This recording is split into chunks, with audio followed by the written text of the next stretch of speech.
ajakan dan dentuman di pertengahan Ramadan. Benarkah semua itu akan terjadi? Assalamualaikum warahmatullahi wabarakatuh, Sobat YBTV dimanapun saat ini Anda berada.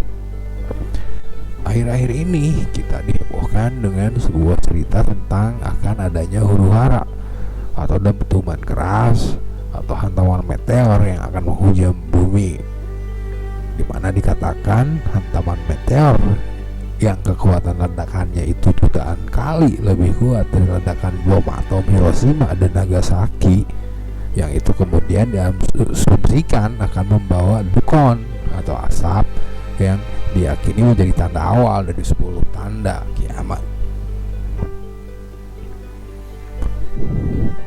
Bahwa kemudian ada seruan ketika terjadinya peristiwa itu yang diperkirakan terjadi pada pertengahan bulan Ramadan yang jatuh pada hari Jumat, untuk umat kemudian memborong cadangan makanan dan air untuk keperluan 3 bulan atau bahkan setahun, serta mengunci pintu rapat-rapat dan diam di dalam rumah untuk terhindar dari bencana tersebut.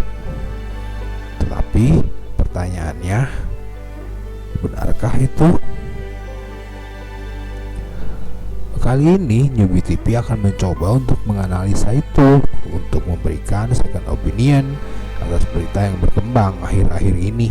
Besar harapannya apa yang Newbie TV sajikan dapat bermanfaat dan menambah hasanah wawasan kita, sehingga jika dirasa demikian maka tidak ada salahnya bagi Anda untuk mengklik tombol like dan subscribe serta menyalakan tanda loncengnya untuk selalu mendapatkan informasi-informasi terbaru dari video-video yang Newbie TV unggah untuk Anda. Sobat Newbie TV, dalam sebuah hadis yang diriwayatkan oleh Nu'aim bin Hamad disebutkan, bila telah muncul suara di bulan Ramadan, maka akan meletus huru-hara pada bulan Syawal, di mana kabilah akan saling bermusuhan pada Zulqa'dah, lalu terjadi pertumpahan darah pada Zulhijjah dan Muharram. Kami bertanya, suara apakah wahai Rasulullah?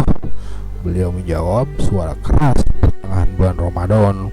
Pada malam Jumat akan muncul suara keras yang membangunkan orang tidur, menjadikan orang yang berdiri jatuh terduduk, para gadis keluar dari pingitannya, dan pada malam Jumat di tahun terjadinya banyak gempa. Jika kalian telah melaksanakan sholat subuh pada hari Jumat, masuklah kalian ke dalam rumah kalian, tutuplah pintu-pintunya, sumbatlah lubang-lubangnya, dan selimutilah diri kalian. Sumbatlah telinga kalian. Jika kalian merasakan adanya suara menggelegar, maka bersujudlah kalian kepada Allah dan ucapkanlah, Maha Suci Allah Al-Qudus, Maha Suci Allah Al-Qudus, Rabb kami Al-Qudus. Karena barang siapa melakukan hal itu, niscaya ia akan selamat. Tetapi barang siapa yang tidak melakukan hal itu, niscaya akan binasa. Hadis riwayat Nu'aim bin Hamad dalam kitab Al-Fitan 228 nomor 638, dan Al-Hindi dalam kitab Kanjul Umal nomor 39.627.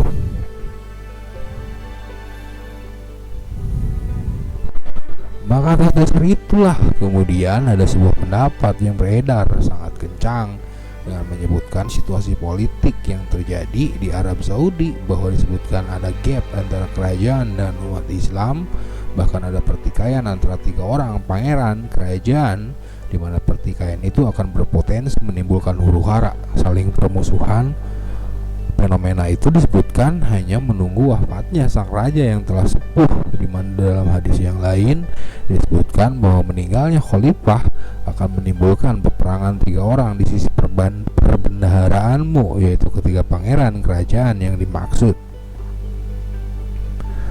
Dan fenomena perebutan tahta itulah kemudian yang akan menjadi pertanda yang nyata bagi datangnya suara keras atau dentuman di pertengahan bulan Ramadan yang jatuh pada hari Jumat, seperti isu yang beredar itu, di mana diyakini dentuman itu akan memunculkan dukon yang akan membuat bumi menjadi gelap gulita, kelangkaan air terjadi, dan teknologi kemudian dikatakan akan musnah, sehingga umat disarankan untuk menyetok bahan makanan dan air minum, bahkan dianjurkan untuk pergi ke atas puncak-puncak bukit yang dekat dengan mata air, lalu membangun pemukiman di sana agar terhindar dari bencana itu.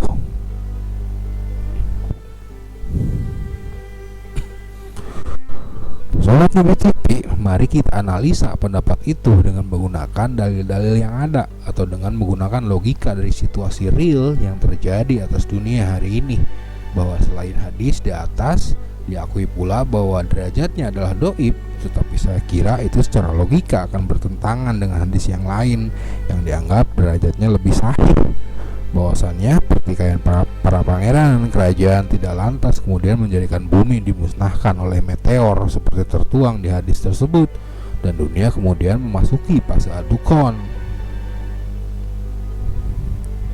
Seperti diriwayatkan dari sahabat Sauban, akan berperang 3 orang di sisi perbendaharaanmu, mereka semua adalah putra khalifah, tetapi tak seorang pun di antara mereka yang berhasil menguasainya. Kemudian muncullah bendera-bendera hitam dari arah timur, lantas mereka memerangi kamu dengan suatu peperangan yang belum pernah dialami oleh kaum sebelummu.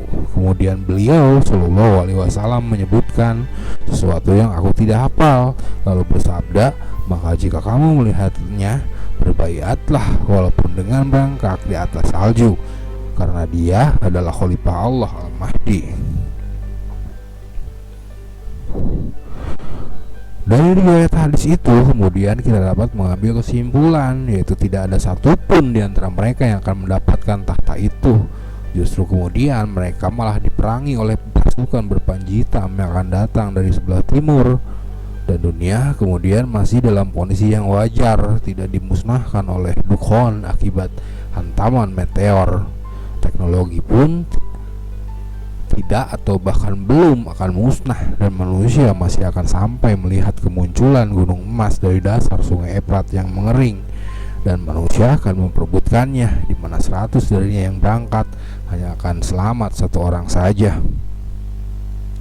Sebagaimana disebutkan dalam sebuah riwayat hadis bahwa Rasulullah SAW bersabda, hari kiamat tak akan terjadi sebelum sungai Efrat mengering dan menyingkapkan gunung emas yang mendorong manusia berperang. 99 dari 100 orang akan tewas dalam pertempuran, dan setiap dari mereka berkata, mungkin aku satu-satunya yang akan tetap hidup. Hadis riwayat Bukhari. Sehingga peperangan untuk berebut gunung emas itulah yang lebih berpotensi memunculkan lukhon dibanding hantaman meteor tersebut, di mana peperangan itu berpotensi memunculkan peperangan terbesar dalam sejarah umat manusia karena akan melibatkan senjata pemusnah massal yang dapat membubungkan asap raksasa seperti jamur. Maka asap itu mungkin bisa disebut sebagai dukhon karena radiasi dari asap itu mengakibatkan karbon hitam akan menyebar di udara dan menutupi sinar matahari untuk sampai ke bumi, serta berpotensi langit tidak akan menurunkan hujan karenanya.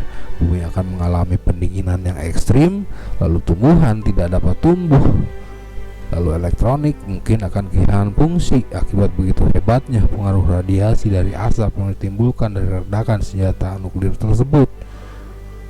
Lalu bagaimana dengan hadis tentang hantaman meteor yang memusnahkan manusia karena efek ledakan dan asap yang berpotensi timbul darinya itu? Sobatnya BTP, seperti diuraikan di atas bahwa ada sebuah hadis yang sahih yang diriwayatkan oleh Imam Bukhari tentang perebutan gunung emas sungai Efrat. Lalu bagaimana perebutan gunung emas itu bisa terjadi jika kemudian populasi manusia sudah dimusnahkan oleh dukhon yang timbul dari hantaman meteor di pertengahan bulan Ramadan tahun ini? Bagaimana perebutan gunung emas sungai Efrat itu bisa terjadi jika yang selamat dari hantaman meteor itu hanyalah mereka yang bersujud dan menyebut Maha Suci Allah yang kudus, sementara yang tidak melakukannya akan binasa? Maka atas dasar itu semua kemudian mungkin kita bisa mengambil satu kesimpulan bahwa secara logika dan dalil pertikaian ketiga pangeran kerajaan akan lebih terkait dengan hadis yang dinilai hasan bahkan sahih bahwa mereka kemudian justru akan diperangi oleh pasukan berbanji hitam dari timur, yang kemudian banyak yang sepakat jika timur yang dimaksud adalah Khurasan, karena secara logika pun Saudi hari ini sedang bermasalah besar dengan kelompok-kelompok dari blok itu terkait agresinya terhadap Yaman dan ujaran permusuhannya terhadap mereka yang dihembus-hembuskan kepada dunia, dengan harapan dunia Islam bisa memusuhi mereka dan memerangi mereka untuk tujuan Saudi.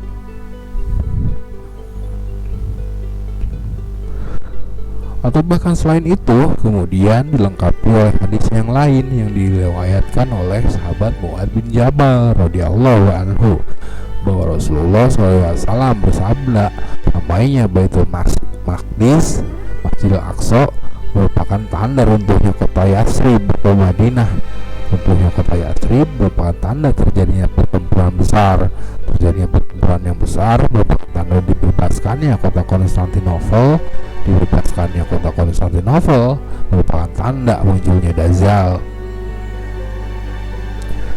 Sehingga atas dasar hadis itu, maka diperanginya ketiga pangeran yang berebut tahta selepas kematian khalifah yang sudah sepuh itu lebih realistis dibandingkan dunia dan teknologi akan dimusnahkan oleh hantaman meteor, sehingga setelah tahta para pangeran yang berebut itu kemudian diambil alih dan tempat serta kedudukan mereka digantikan seiring runtuhnya kota Yatsrib atau Madinah, maka pasti itu akan berlanjut kepada terjadinya pertempuran yang besar memperebutkan gunung emas Sungai Efrat, di mana dari pertempuran maha dahsyat itu dari mereka negara-negara adidaya tersebut, maka ribuan senjata musnah massal berpotensi membumbungkan asap raksasa seperti jamur yang mungkin akan membuat 100 orang dari mereka yang berangkat hanya tersisa 1 orang saja yang selamat.